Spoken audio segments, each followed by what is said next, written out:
సంగారెడ్డి జిల్లా చేర్యాల్లో 70 ఏళ్ల కిందట ఇందిరమ్మ ప్రభుత్వం సాగు చేసుకుని జీవించేందుకు ప్రభుత్వ భూమిని అసైన్డ్ చేసింది. అప్పటి నుంచి గ్రామంలోని దళితులు, గిరిజనులు, నిరుపేదలు వీటిని నమ్ముకొని జీవనం సాగిస్తున్నారు. బోర్లు పడిన చోట రైతులు 2 పంటలు పండించుకుంటున్నారు. ఈ క్రమంలోనే పారిశ్రామికీకరణ, పెరిగిన భూమి విలువ దృష్ట్యా ప్రభుత్వం భూములను టీజీఐఐసీకి కేటాయించింది. ఏళ్లుగా భూమిని నమ్ముకున్న తమను ఉన్నఫలంగా ఎంతో కొంత పరిహారం ఇచ్చి వెళ్లమనడం సరికాదని నిర్వాసితులు ఆవేదన వ్యక్తం చేస్తున్నారు. బహిరంగ మార్కెట్లో 8 కోట్ల నుంచి 12 కోట్లు పలుకుతున్న భూములకు 90 లక్షలు ఇచ్చి చేతులు దులిపేసుకోవాలని చూస్తున్నారని ఆరోపిస్తున్నారు. ఎకరాకు 2.5 కోట్లు చెల్లించాలని నిర్వాసిత రైతులు డిమాండ్ చేస్తున్నారు. దాన్ని నేను పుట్టినప్పుడు కొట్టిన భూమి ఇప్పుడు 70 సంవత్సరాలకు వస్తుంది. మాకు దాన్ని ఇడిచిపెట్టి వేరే మా పాస్బుక్లు కూడా వేరే లేవు.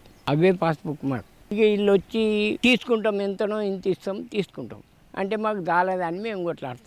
741 సర్వే నంబర్, రైతులము 120 ఎకరాల భూమి. రైతులందరూ ఒక ఉద్యోగము, ఒక ప్లాటు 250 గజాలు, 2,50,00,000 అయితేనే మేము భూమి ఇవ్వడానికి సిద్ధం ఉన్నాం. లేదు అంటే మేము భూమి ఎట్టి పరిస్థితుల్లో ఇవ్వము. భూమి కూడా ఇది మా యొక్క డిమాండ్. అధికారులు చేసిన భూ సర్వేలపైన రైతులు అనుమానం వ్యక్తం చేస్తున్నారు. భూమిని తక్కువగా చేసి చూపించారని ఆరోపిస్తున్నారు. పైగా తుది నోటిఫికేషన్ జారీ చేసి రైతుల వారీగా జాబితా ప్రకటించినప్పటికీ ఇది అందుబాటులో లేదంటున్నారు. అయితే ఈ భూములు తీసుకోవడానికి సర్వే చేసి కూడా మా అమ్మ పేరు పైన అర్ధ ఎకర భూమి ఉంటుంది. అంటే 20 గుంటల భూమి ఉంటే వాళ్ళు చేసిన సర్వేలో 17 గుంటలు మాత్రమే చూస్తున్నారు. అట్లా చూపించి మమ్మల్ని మోసం చేయొద్దు. మాకు చేసుకోమని తెరువుకు మీరే తప్పులు చూపెట్టడం సరైనది కాదని నా కోరిక.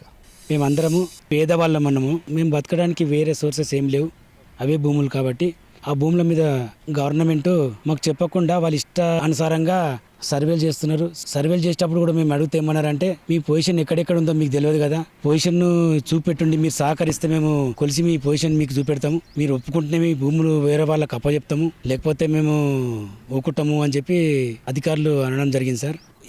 ఏకకాలంలో మాకు సెటిల్మెంట్ చేయమని చెప్పి ఆర్డీఓ గారిని కోరడం జరిగింది. ఆర్డీఓ గారు కూడా సరే అని చెప్పారు. అయితే ఇప్పటి వరకు వచ్చి మా రైతులను సంప్రదించి ఎవరు తీసుకునే వాళ్ళు కానీ లేకపోతే ఇక్కడ ప్రజాప్రతినిధులు కానీ ఎవరు వచ్చి మమ్మల్ని సంప్రదించలేరు.